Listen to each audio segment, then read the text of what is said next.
அரசியல் கட்சிகளில் பிளவுகள் ஏற்பட காரணம் கொள்கை பிடிப்பா அல்லது சுய ஆதாயமா என பொதுமக்களிடம் கருத்து கேட்டது புதிய தலைமுறை. அதற்கு மக்கள் தெரிவித்த கருத்துக்களை இப்போது பார்க்கலாம்.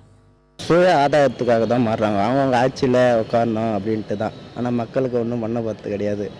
அது மட்டும் கண்டிப்பாக தெரியுது. அவங்க பதவிக்காக போகிறாங்க. அவங்க பதவிக்காக தான் அவங்க பதவியில் இருக்கணும், அதுக்காக தான் அவங்க மாறி போகிறாங்க. இந்தமாரி நம்ம இன்றைக்கி ஒரு 3 பேர் வச்சு கூட்டணி சேர்னா அவங்களுக்கு ஒரு வெற்றி கிடைக்கும் சொல்லிட்டு தான் பதவியில் போகிறாங்க. அவங்க கண்டிப்பாக சுய ஆதாயத்தை தான். ஏன்னா அவங்க சம்பாதிக்கணும். கட்சி சேவை செய்வது யாரும் அப்புறம் இப்போ வர்றதில்லை. ஸோ கண்டிப்பாக சுய ஆதாயத்தை தான் போகிறாங்க. சுய ஆதாயம் தான் போகிறாங்க அவங்க.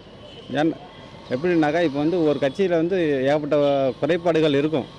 அது நம்மளாக நிவர்த்தி பண்ணிட்டு போகிறது தான் அது சரிதனமாக இருக்கும்.